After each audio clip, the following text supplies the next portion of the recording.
நம்ம ஹீரோ பார்த்து அப்படி பண்ணாதீங்கன்னு சொல்லி கத்திட்டு இருக்காரு. ஏன்னா நம்ம ஹீரோ வந்து நோகி சேர்மன் இருக்காரு, அவரோட கழுத்தை பிடிச்சு என்ன சொன்ன அப்படின்னு சொல்லி கேட்டுட்டு இருப்பாரா. அதுக்கு அந்த சேர்மனுமே நீ எத்தனை தடவை கேட்டாலும் என்னோட ஆன்சர் தான், இதுக்கடுத்து எங்களோட கம்பெனிக்காக நீ வந்து ஃபைட் பண்ண வரா அப்படின்ற மாதிரி சொல்ல. இதனாலதான் நம்ம ஹீரோ வந்து இந்த அளவுக்கு கோவமா இருக்காரு போல. அவர் ஒரு பிளான்ல இருந்திருப்பாரு, இந்த டோர்னமெண்ட் மூலமா தான் அவருக்கு தேவையான ஒருத்தரை மீட் பண்ணணும்னு சொல்லிட்டு. டோர்னமெண்ட்ல கலந்துக்கணும்னா கண்டிப்பா ஒரு கம்பெனியோட சப்போர்ட் தேவை. இப்ப இவரும் விட்டுட்டாருன்னா ஒண்ணுமே பண்ண முடியாது. அந்த ஒரு கோவத்துல அவரோட கழுத்தை பிடிச்சு நிறுத்திட்டு இருக்கேன். நம்ம ஹீரோவை நீக்கிறதா செக்ரட்டரி அக்கியாமா கிட்ட கூட அவர் சொல்லல போல. அவங்க இவ்வளவு காசு செலவு பண்ணி அவனை இந்த டோர்னமெண்ட்டுக்காக தான் ரெடியுமே பண்ணிருது, இதுக்காக இந்த மாதிரி பேக் வாங்குறாரு அப்படின்னு சொல்லி யோசிச்சுட்டு இருப்பாங்களா. அந்த டைம்ல கரெக்டா ஒருத்தர் அந்த ஆபீஸ்க்குள்ள வருவான். இவனோட நேம் வந்து சென் ஹாட்ஸ்லி. இவன் தான் நம்ம ஹீரோக்கு பதிலா நோகி குரூப்ஸாக சண்டை போட நம்ம சேர்மன் ரெடி பண்ண அந்த ஃபைட்டர். பார்த்து சேர்மன் சும்மா நிக்காம என்ன காப்பாத்துறா அப்படின்னு சொல்ல. அவனுமே நம்ம ஹீரோ பார்த்து அவர் சொன்னது உனக்கு கேட்கலையா, அவரை விட்டு இல்லனா ஃபோர்ஸ் பண்ணி எடுக்க வைக்க வேண்டியது இருக்கும் அப்படின்னு சொல்ல. ஹீரோ வந்து முடிஞ்சா பாத்துக்கிறா அப்படின்ற மாதிரி நிக்க. இவனுமே நம்ம ஹீரோ கிட்ட வந்து நம்ம ஹீரோ சென்ஸ் கூட பண்ணிருக்க மாட்டாரு. ஆனா அதுக்குள்ளே அவர் கிட்ட வந்து நின்னுட்டு சேர்மனையும் ஃபோர்ஸ்ஃபுல்லா காப்பாத்தி விட. அப்ப நம்ம ஹீரோட கையை பிடிச்சிருப்பாங்க வச்சு நம்ம ஹீரோட எலும்பு ப்ரோக் ஆயிருக்கிறது, அவர் எந்த அளவுக்கு இன்ஜூர் ஆயிருக்காரு அப்படிங்கிறது எல்லாத்தையுமே கால்குலேட் பண்ணி சொல்லிடுவான். இதை கேட்டு நம்ம ஹீரோ நீ என்ன டாக்டரா அப்படின்னு சொல்லி பஞ்ச் பண்ணிட்டு இருக்கேன். ஆஃப்கோர்ஸ் அவன் வந்து நம்ம ஹீரோட பவர்ஃபுல்லா இருக்க. நம்ம ஹீரோட எல்லா அட்டாக்குமே டாச் பண்ணிட்டு இருப்பானா. கியாமாவும் யமாஷிட்டா கிட்ட அவனோட ஃபைட்டிங் ரெக்கார்ட்ஸ் என்ன அப்படிங்கறது சொல்ல ஆரம்பிக்கிறாங்க. 39 மேட்ச் வின் ஆயிருக்கான், ஒரு 15 மேட்ச் லாஸ் ஆயிருக்கான் அப்படின்னு சொல்லுவாங்களா. இதை கேட்ட யமாஷிட்டாக்கு 15 மேட்ச் தோத்துருக்கான எதுக்காக இவனை செலக்ட் பண்ணிருக்காங்க அப்படின்னு சொல்லி யோசிக்கும் போது இதுக்கு அக்கியாமாவும் அவனோட ஸ்கில்ல ஒரு பிரச்சனையும் கிடையாது, ஆனா அவனோட பிஹேவியர்ல கொஞ்சம் பிரச்சனை இருக்கு அப்படின்னு சொல்ல வர.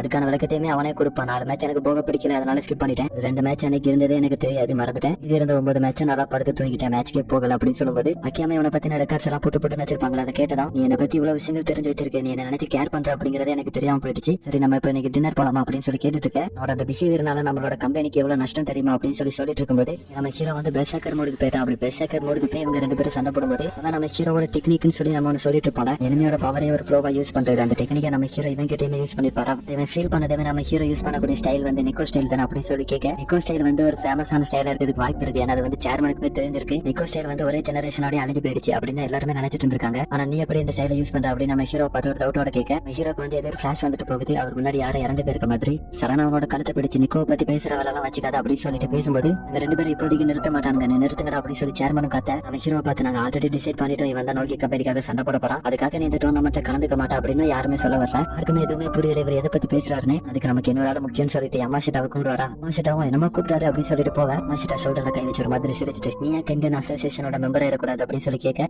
பெரிய ஷாக்கா இருக்குதா இல்லையா. அக்கியாமாக்கு வந்து பயங்கர ஷாக்கு, எப்படி ஒரு நார்மலான ஆள் வந்து அசோசியேஷன் மெம்பர் ஆக முடியும் அப்படின்னு சொல்லி கேட்கும்போது சேர்மனும் அக்கியாமாவை பார்த்து பிசினஸ் வரும்போது நிறைய லூப் ஹோல்ஸ் இருக்கும், இதுல ஒரு லூப் ஹோல்ஸ் யூஸ் பண்ணி தான் நம்ம கென்கன் அசோசியேஷனோட மெம்பர் ஆக போறோம் அப்படின்னு சொல்லிட்டு அன்அஃபிஷியல் மேட்ச் நடக்குமா. அதுல ரெஃபரி வந்து கென்கன் அசோசியேஷன்ல தான் வருவாராம். அந்த மேட்ச்ல வின் பண்றவங்களுக்கு அசோசியேஷன் மெம்பர் ஷீட் கிடைக்கும் அப்படின்னு சொல்லும்போது இதுக்காக அசோசியேஷன் ஷீட் மெம்பர் முக்கியம்னு பாத்தீங்கன்னா இருந்துச்சுன்னா நீங்க வந்து பிசினஸ்ல கொஞ்சம் பெரிய அந்த மாதிரி. அண்ட் நிறைய பேர் வந்து அசோசியேஷன் மெம்பர் அப்படின்னு பொய்யா சொல்லிட்டு இருக்கிறவங்களும் இருக்காங்க. நம்ம மேட்ச் போட்டு தான் அசோசியேஷன் மெம்பர் ஆக போறோம், அதுக்கான என்ட்ரி ஃபீஸ் வந்து 100 மில்லியன் yen அப்படி சொல்லும்போது யமாஷிட்டாக்கு வந்து தூக்கி வாரி போட்டோம் 100 மில்லியன், அதுக்கு நான் எங்க போவேன் அப்படி சொல்லி வச்சுட்டு போறா. இதுக்கு சேர்மனுமே 100 மில்லியன் என்ன நான் ஆல்ரெடி ரெடி பண்ணிட்டேன் அப்படின்னு எடுத்து வச்சுட்டு என்ன சொல்றேன், இதுதான் ஒரே ஒரு வாய்ப்பு வக்கிட்டா டோர்னமெண்ட்ல கலந்துக்கிறதுக்கு, என்ன சொல்ற உன்னோட முடிவு தான் என்ன அப்படின்னு கேட்கும்போது யமாஷிட்டாக்கு வந்து இதென்ன ஆப்ஷன் வச்சு கேட்ட கொஸ்டின் மாதிரியே இல்ல, என்ன ஃபோர்ஸ் பண்ணி எஸ் சொல்ல வைக்கிற மாதிரி தான் இருக்கு அப்படின்னு சொல்லி யோசிச்சுட்டு இருக்கும்போது என்ன நடந்தாலும் பரவாயில்ல சேர்மனோட மனசு கஷ்டப்படாத மாதிரி நோ சொல்லிடுறோம் அப்படின்னு சொல்ல போகும்போது ஹீரோ யமாஷிட்டா சொல்றதுக்கு இல்லையா நாங்க அந்த மேட்ச்ல கலந்துக்கிறோம் அப்படின்னு சொல்ல. சேர்மன்ல இருந்து அக்கியாமா எல்லாருமே யமாஷிட்டாவை பாராட்டுறாங்க, உன்னோட கரேஜ் வந்து எங்களுக்கு பிடிச்சிருக்கு அப்படின்னு சொல்லும்போது அதில் எஸ்ஏ நான் சொல்லல, எனக்கு பதிலா இவங்களே முடிவெடுத்துட்டு கரேஜ் அப்படி இப்படின்னு பேசிட்டு இருக்காங்க அப்படின்னு சொல்லி யோசிச்சுட்டு பாரா.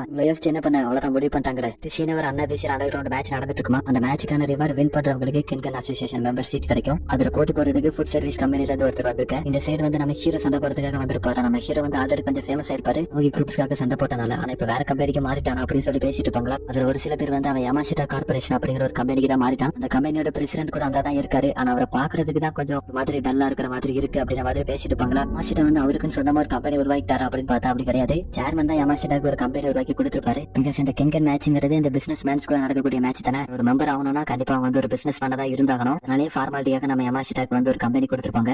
மெம்பர்ஷிப்புக்கான மேட்ச் வந்து 2 நாள் 8 நாள் 12 நாள் இந்த மாதிரியான இடைவெளியில நடக்க போகுது, நீ எதுல கலந்து ஆர்வமா இருக்கு அப்படின்னு சொல்லி கேட்கும்போது யமாஷிட்டா வந்து நம்ம ஹீரோக்கு ஆல்ரெடி இன்ஜுரி இருக்கு, அப்ப 12 நாள் கழிச்சு சண்டை போடுறதுதான் ஒர்த்தா இருக்கும் அப்படின்னு சொல்லி யோசிக்கும் போது இவங்க யோசிச்சு முடிக்கிறதுக்குள்ளே நம்ம ஹீரோ வந்து 2 நாள் கழிச்சு சண்டை போட இருக்குல்ல அதில் நாங்க கலந்து போறோம் அப்படின்னு சொல்ல. யமாஷிட்டாக்கு ஒண்ணுமே புரியல, நீ ஆல்ரெடி இன்ஜுரி இருக்க, அந்த காயெல்லாம் ஹீல் ஆகிறதுக்கு கொஞ்சம் டைம் வேணாமா அப்படின்னு சொல்லி கேட்கும்போது நம்ம ஹீரோ வந்து ரொம்ப கேஷுவலா 12 நாள்ல நீ இந்த பவுன்ஸ் ஹீல் ஆகிற நினைக்கிறியா அப்படின்னு சொல்லி கேட்க. இன்னுமே தெரியுது இது வந்து 12 நாள்ல ஹீல் ஆகக்கூடிய காயம் கிடையாது, எப்படி நம்ம ஹீரோ சொல்றதா என்ன சொல்லணும் கேட்க மாட்டா அப்படின்னு சொல்லி இவரும் ஒத்துக்க. இங்க இவங்க மேட்ச்ல கலந்துக்கிறதுக்கு முன்னாடி 100 மில்லியன் ஃபீஸ் கட்டிட்டு தான் போயிருப்பாங்களா. கேட்டும்போது யமாஷிட்டாக்கு தோணும் 100 மில்லியன் yen ஜெயிச்சாலும் தோத்தாலும் கடல்ல நானா இருக்க போறேன் அப்படின்னு சொல்லி யோசிச்சுட்டு பாரா. ஏன்னா 100 மில்லியன் yen வந்து யமாஷிட்டா கார்பரேஷனுக்காக நோகி கார்பரேஷன் கொடுத்தது. இப்போ இந்த மேட்ச்ல வின் பண்றதுனால இவங்களுக்கு எதுவுமே கிடைக்க போறது கிடையாது, ஜஸ்ட் என்ட்ரி ஃபீஸ் மட்டும் தான். அப்படி இருக்கும்போது மீதி 100 மில்லியன் நானா கட்டணுமா அப்படின்னு சொல்லி யோசிச்சுட்டு பாரா. அதே சமயத்துல மேட்ச் ஸ்டார்ட் ஆக நம்ம ஹீரோ ஒரே ஷாட்ல அவனை அடிச்சு போட்டு திரும்பும்போது ஃபுட் சர்வீஸ் ஓனர்லாம் மறந்து சொல்லிட்டான் ஒரு ஷாட்ல முடிஞ்சிருச்சான்னு சொல்லிட்டு பார்த்த பிறகுதான் யமாஷிட்டாக்கு நம்ம ஹீரோ நம்பி எதை வேணாலும் பண்ணலாம் அப்படிங்கிற ஒரு கான்பிடென்ட்டே வரும். அதே இங்க நடக்கக்கூடிய எல்லாத்தையும் ஒரு ஹிடன் கேமரா மூலமா ரெக்கார்ட் பண்ணிட்டு இருக்கிற மாதிரி காமிக்கிறாங்க. யமாஷிட்டாக்கு வந்து நீங்க அசோசியேஷன் மெம்பர் ஆயிட்டீங்க அப்படிங்கிற மாதிரி ஒரு சர்டிபிகேட் கொடுத்துருப்பாங்க. அதை பத்தி என்ன சும்மா நார்மலா தான் இருக்கு அப்படின்னு சொல்லி பேசிட்டு இருக்கிறத ஒருத்தர் கம்ப்யூட்டர்ல பாத்துட்டு இருக்கிற மாதிரி தெரியுது. யாருன்னு பார்த்தா யமாஷிட்டாவோட மூத்த பையன் இருக்கான கென்சோ. அவனோட ரூம்ல இவ்வளவு பெரிய கம்ப்யூட்டர் செட்டப்பை வச்சு வெளியே என்ன நடக்கு அப்படிங்கறத பாத்துட்டு இருந்திருக்கான். இதுலயே ஒரு மிகப்பெரிய ட்விஸ்ட் நான் கென்சோ இருக்காங்க வந்து இன்டைரக்டா மவுண்டிக் அப்படிங்கிற ஒரு பெரிய கார்பரேஷன் கம்பெனியே நடத்திட்டு இருக்கான். ஒருத்தர் வந்து ஹிடன் கேமரா மூலமா வீடியோ எடுத்திருப்பார்ல, அவரோட பப்பட் மாதிரி அவர் என்ன பண்ணணும் அப்படிங்கிற இன்ஸ்ட்ரக்ஷன் வந்து இவங்க இருந்து கொடுத்துட்டு இருக்கான். நான் டென்சோ அவர்கிட்ட போன் பண்ணி பேசும்போதுதான் நமக்கே தெரிய வருது. அப்பதான் மெயின் மேட்டரான அந்த வீடியோஸை பத்தி பேச ஆரம்பிக்கும் போது நமக்கு தேவையான டீடைல்ஸ் எல்லாமே கிடைச்சிருச்சு. நம்மளும் அந்த டோர்னமெண்ட்ல என்டர் ஆகிறோம் அப்படின்னு சொல்லும்போது இவங்க வந்து குரே ஃபேமிலி அப்படிங்கிற ஒரு ஃபேமிலில இருந்து ஒரு ஃபைட்டர் ஹையர் பண்ணலாம் அப்படின்னு சொல்லி கிட்ட கென்சோ பேசிட்டு இருக்கும்போது அந்த குரே ஃபேமிலி அப்படின்னா யாரு அப்படின்னு சொல்லி காமிக்கிறாங்க. என்னோட ஃபேமிலி வந்து ஒரு மெர்சனரி ஃபேமிலி மாதிரி வச்சுக்கலாம். யார் காசு கொடுத்தாலும் என்ன வேணாலும் பண்ணிட்டு வரக்கூடிய ஒரு ஃபேமிலி தான். அந்த ஃபேமிலில இருந்து தான் ஒருத்தர் மவுண்டிங் கம்பெனிக்காக ஃபைட் பண்ண போறாரு. அந்த ஃபேமிலியில பார்த்தோன்னா அவ்வளவு மெம்பர்ஸ் இருக்காங்க. ஆனா அதுல ஒரே ஒரு பொண்ணை மட்டும் ஜூம் பண்ணி காமிக்க இவங்க கூட கென்சோ கம்பெனி ரீப்ரசென்ட் பண்ணி சண்டை போட வரலாம். யாரை செலக்ட் பண்ணிருக்காங்க அப்படிங்கிறது என்னமே நமக்கு காமிக்கல. அப்படியே அந்த சீன் கட் பண்ணி நம்ம சேர்மன் யமாஷிட்டா இருக்கார்ல வந்து ஒரு லக்ஸரி ஹோட்டலுக்கு வந்து யாரை இன்வைட் பண்ணிருக்காங்க. யாருமே செக்கியா பேசி கூட சண்டை போடும்போது நம்ம யமாஷிட்டா வந்து ஒரு ஃப்ரெண்ட் பிடிச்சிருப்பார்ல சேர்மன் ஒருத்தர் அவர் தான் இன்வைட் பண்ணிருப்பாரு. வந்து அதை யமாஷிட்டாவை பார்த்து கம்பெனியோட பிரசிடென்ட் ஆயிட்டீங்க, அது மட்டும் இல்லாம ஒரு அசோசியேஷன் மெம்பராவும் ஆயிட்டீங்க. யமாஷிட்டாக்கு வந்து பல டவுட் இருக்குது. அது எப்படிடா நான் அசோசியேஷன் மெம்பர் ஆனது உங்களுக்கு தெரியும் அப்படின்னு சொல்லி கேட்கும்போது அதை பத்தி தான் எல்லாருமே பேசிட்டு இருக்காங்க. புது கம்பெனி ஒருத்த ஆரம்பிச்சு அசோசியேஷன் மெம்பர் ஆயிட்டான். கென்கன் மேட்ச்லயுமே சண்டை போட போறோம் அப்படின்னு சொல்லி பேசிட்டு இருக்காங்க. கென்கன் மேட்ச்ல உனக்கான என்ட்ரி ஃபீஸ் 50 பில்லியன் என்ன வந்து நாகி குரூப்ஸ் கம்பெனி கேட்டாங்கன்னு கேள்விப்பட்டேன். எப்படி நீ தானே திருப்பி கேட்டணும் அப்படின்னு சொல்லி கேட்க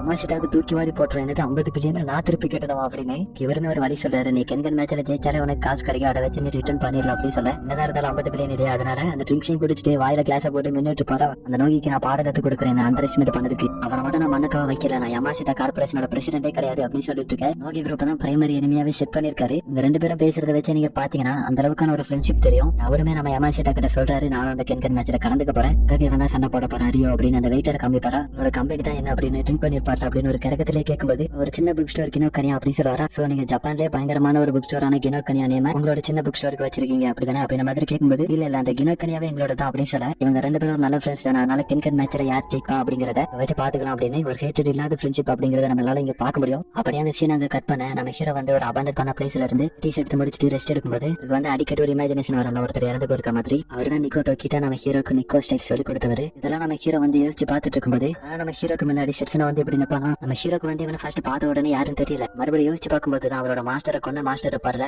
கூட ஒரு பையன் இருப்பான். வந்து இதை அப்படியே தெரிஞ்ச உடனே செட்ஸனாவா நம்ம ஹீரோட ரியாக்ஷனை பார்த்துட்டு என்னால யாரும் உனக்கு ஞாபகம் வந்துட்டு நினைக்கிறேன் அப்படின்னு சொல்லி கேட்கும்போது நம்ம ஹீரோ அவன் கிட்ட இருந்து தப்பிச்சு ஃபைட் பண்ண ரெடி ஆகும்போது கிட்ட வந்து நிற்பான், நல்லா குரோ ஆயிட்டேன்னு சொல்லிட்டு என்னோட மாஸ்டரை கொள்றதுக்காக தானே நீ இத்தனை வருஷமா சேஸ் பண்ணிட்டு இருந்தேன், ஆனா அவரை நானே கொண்டுட்டேன் அப்படின்னு சொல்லுவானா. ஆனா நம்ம ஹீரோ வந்து இத்தனை வருஷமா அவரோட மாஸ்டருக்காக அவெஞ்ச் பண்ணணும் அப்படின்னு தானே சுத்திட்டு இருப்பாரு. நம்ம ஹீரோ அவெஞ்ச் பண்ணக்கூடிய யாரை இவன் கொண்டுட்டா அப்படின்னு சொல்லும்போது நம்ம ஹீரோக்கு அந்த மாஸ்டர் மேல இந்த வெறி வந்து இவனை நோக்கி மாறிடும் அப்படின்னு சொல்லி நினைச்சிருப்பான். அதான் அவர் கொள்ளவுமே செஞ்சிருப்பானா. நம்ம ஹீரோ வந்து அவன் நினைச்ச மாதிரி ரியாக்ட் பண்ணல. என்னோட மாஸ்டர் இறந்து போயிருக்காங்கன்னா அவங்க வீக்கா இருந்தனால தான் இறந்து போயிருக்காங்க. உன்னோட மாஸ்டரை தேடிட்டு இருந்தது அவன் என்னோட மாஸ்டரை கொண்ட பிறகு அவன் ஸ்ட்ராங்கஸ்ட் அப்படின்னு நினைச்சிட்டு இருந்தான். இல்ல அப்படிங்கறத ப்ரூவ் பண்றதுக்காக தான் நான் அவனை தேடி அழைச்சிட்டு இருந்தேன். நான் தான் ஸ்ட்ராங்கஸ்ட் அப்படின்னு சொல்லிட்டு இருக்கவங்கள பாத்துட்டுலாம் இருக்க முடியாது அப்படின்னு சொல்லிட்டு இருப்பான். உடனே சரி ஸ்ட்ராங்கஸ்ட்னு சொல்லிட்டு இருக்க டோர்னமெண்ட்ல கலந்தக்கூடியவங்களையும் சரி கண்டிப்பா நான் தோக்கடிச்சு நான் தான் ஸ்ட்ராங்கஸ்ட் நிரூபிப்பேன் அப்படின்னு சொல்லும்போது எனக்கு வந்து நம்ம ஹீரோ கூட சண்டை போடுறதுக்கு ஒரு காரணம் வேணும் அப்படிங்கிறதுக்காகவே அவனோட மாஸ்டர் கொலை பண்ணா. இந்த டோர்னமெண்ட் மூலமா நம்ம ஹீரோ கூட எப்படி சண்டை போட போறோம் அப்படின்னு திரும்ப போயிட்டு இருக்கும்போது ஆனா இந்த டோர்னமெண்ட் மூலமா எப்படி நம்ம ஹீரோ கூட திரும்ப சண்டை போட போறோம், அவனை டோர்னமெண்ட்ல மீட் பண்றேன், அவனை இழக்க போறேன்னு சொல்லும்போது எனக்கு கொஞ்சம் வருத்தமா இருக்கு அப்படின்னு சொல்லிட்டு நடந்து போயிட்டு இருப்பானா. ஹீரோ வந்து இவ்வளவு நேரம் கூலா இருந்த மாதிரி தானே தோணிருக்கும். அவன் போன பிறகு கிரியாசர்ஸ் அவனை வச்சு செய்யாம விட மாட்டேன் அப்படின்னு கிட்ட இருந்த போல உடச்சு தள்ளுவார். இவ்வளவு நேரம் அவரோட எமோஷனலா கண்ட்ரோல் பண்ணி வச்சுட்டு இருந்திருக்காரு. நெக்ஸ்ட் சீன்ல இந்த டோர்னமெண்ட்ல பார்ட்டிசிபேட் பண்றதுக்காகவே அவ்வளவு கூட்டம் வந்திருக்கும். நிறைய பேர் ஃபைட் பண்றதுக்காக ஃபைட்டர்ஸுமே கூட்டு வந்திருப்பாங்க. அங்கதான் நம்ம நாகி யமாஷிட்டா கார்பரேஷன் கோவி யூனிவர்சிட்டி எல்லாருமே கேதர் ஆயிருப்பாங்க. அதோட இந்த எபிசோடுமே